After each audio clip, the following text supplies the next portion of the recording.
Alrighty, good morning, good morning. Well, I'm out here at the Petaluma turnabout by the Caltrans station. The river behind me, tide's coming in. And I was out here yesterday with Steve.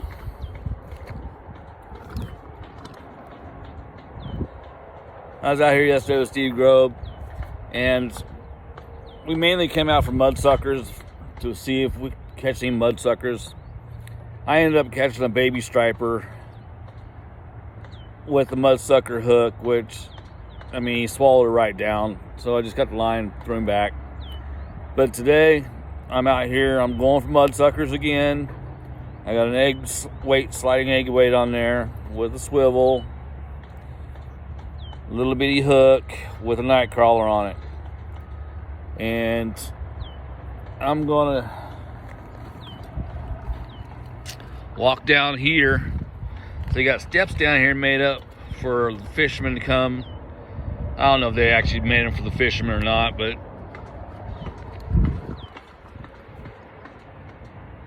they're good for the fishermen. Makes it nice and easy to get out of the water. So I'm gonna go ahead, set the phone down right here, get it angled right, and see if I can get this set up so you can watch me cast it out there. Then I'll be back up to explain more of what I got going on.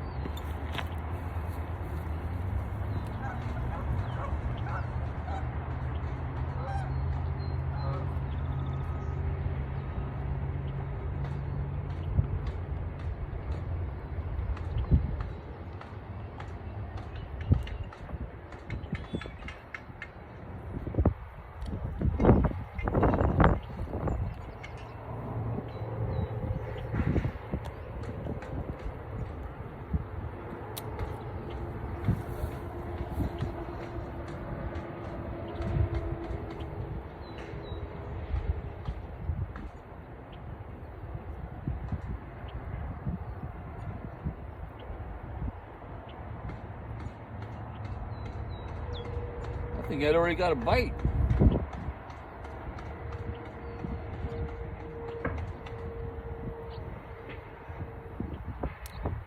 But he's still playing with it if it's biting.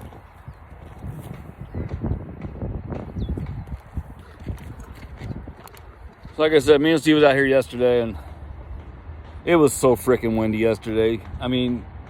Even when I caught that little striper, I didn't even know I had a fish on because the wind was blowing so hard. You couldn't even tell the pole was bouncing around. You couldn't even tell you were getting a bite.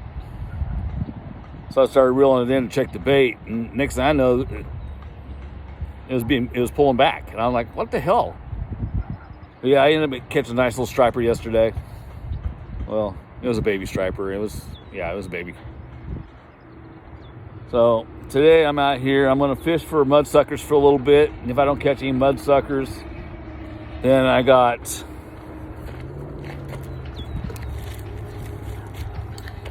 me some grass shrimp.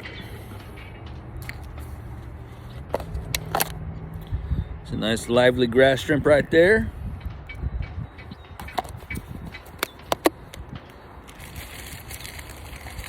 I also brought some shrimp because I'm going to chop up some of these prawns and throw them in my bait basket, and then throw my bait basket out and maybe catch some mudsuckers like that. But that's pretty much what I'm planning on doing for a little bit, and just see what happens. So we'll get back at you. Okay, so my minnow net. This is my minnow net.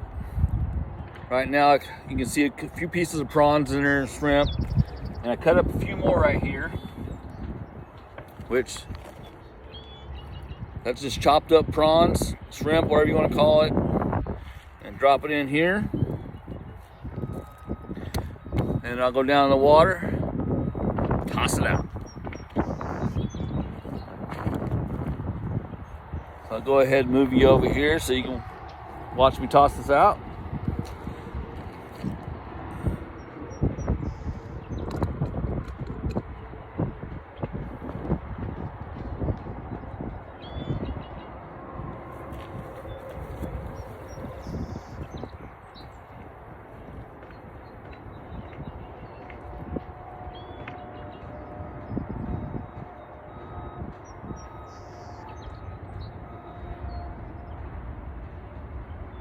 make sure I don't throw it on top of my line when I got out. Take out about 15, 20 feet of line. Give her a toss.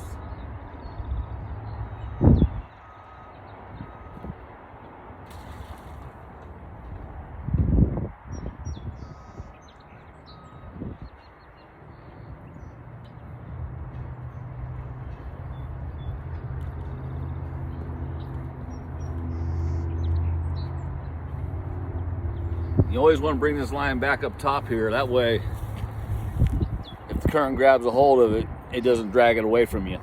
So the line's right up here, throw it down, and if the current's strong enough, it will never be strong enough to drag it away. So just drop it right there, call it good. And Sam, yes, I have my lucky hat on today. So, dig a tackle, shout out. Anybody needs bait, tackle, anything like that, but dig a tackle.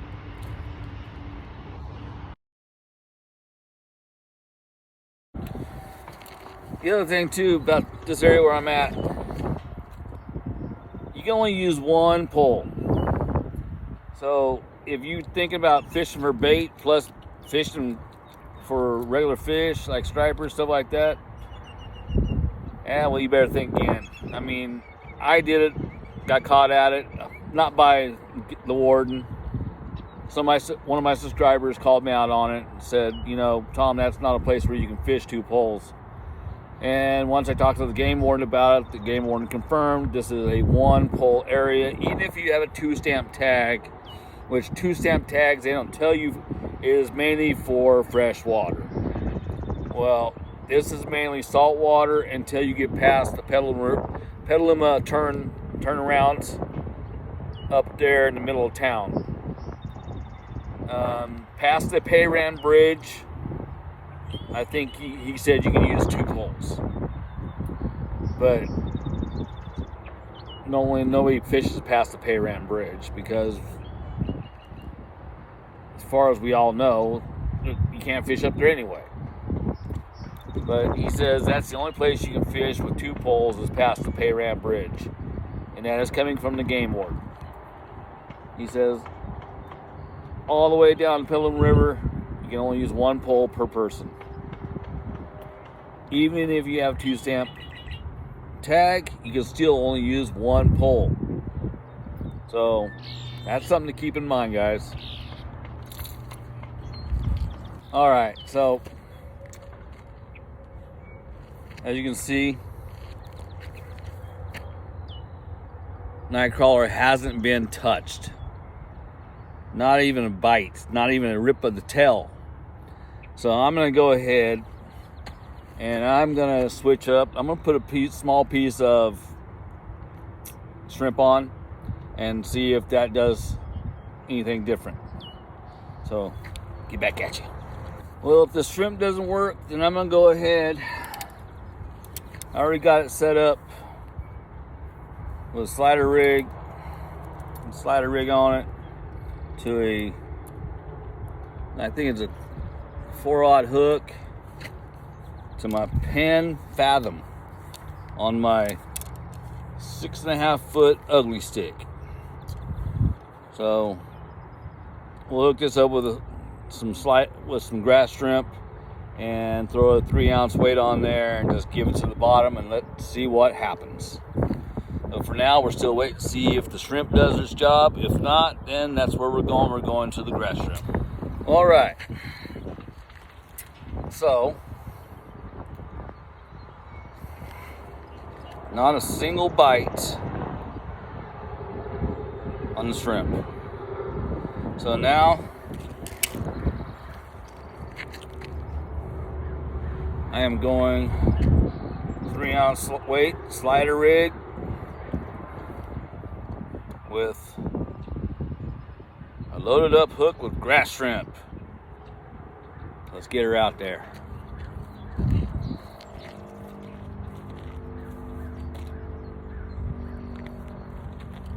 Guess I can move the camera a little closer.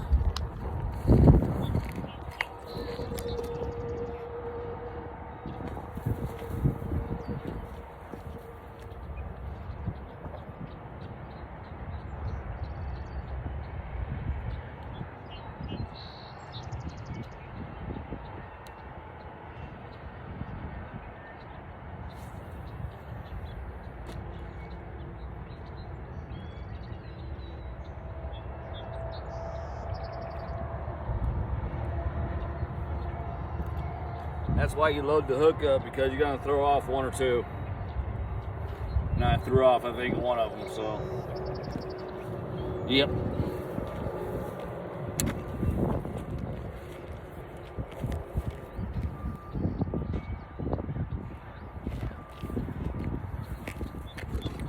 So now I just set my hook.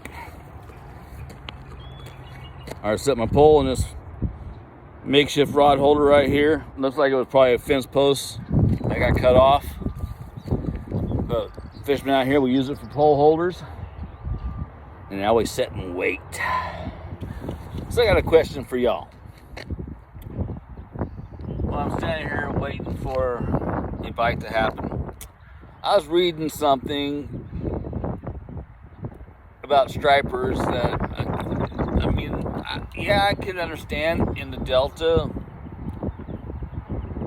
but I don't know how it would work here or in the Bay. Somebody put down that they were fishing with chicken livers, and they found out that stripers love chicken liver. Has anybody ever used chicken livers for striper fishing? If you have, let me know. And if you want to see me try, let me know. I mean, what's it going to hurt to try and fish with chicken livers and see if the striper actually like them? So, give me a shout. See what you say. Alright, so I'm out here. I'm not sure what time it is. Can't see my watch because I ain't got my glasses on. But you know what? I'm getting hungry. And the one thing I started keeping in my little box right here, my little cooler that has all my baits and my stuff in it.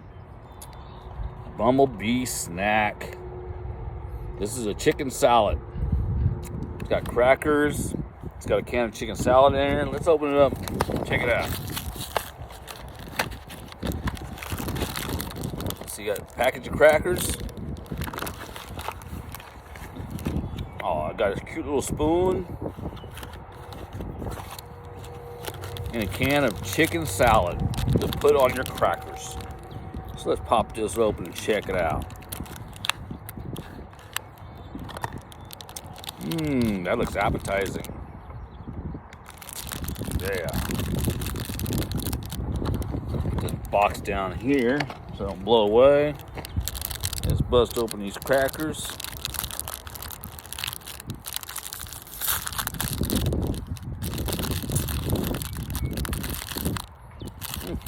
Little bitty crackers.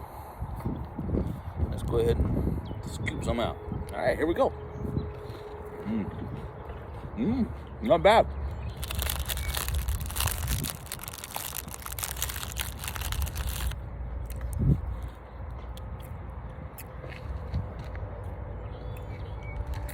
So I think for sure I'm gonna start carrying these on my kayak. So when I go kayak fishing, I'll have snacks to my boat. On my kayak with me. Hell, I might even take me on my little 11-foot aluminum boat when I go shark fishing and stuff. That's the other thing I've been thinking about doing. Take my kayak out for shark and rays. I think that'd be fun. Yeah, this is pretty good. Well.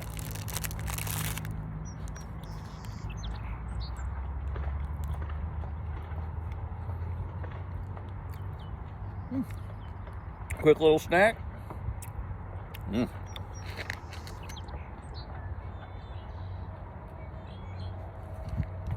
right, all. Just remember, good little snacks to have along with you. Give you a little protein, a little energy. make the day go a little nicer so you ain't standing here grumbling. All right, peace. All right, so this trap has been out for probably 2 hours, and I don't know if you can see that. Got one little mudsucker in there in 2 hours.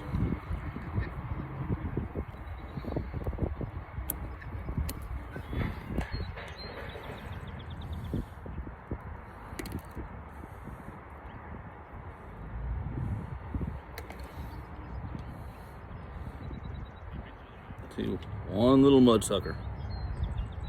And that's been in 2 hours with cut shrimp in there. So, I'll tell you something. Mudsuckers aren't in yet.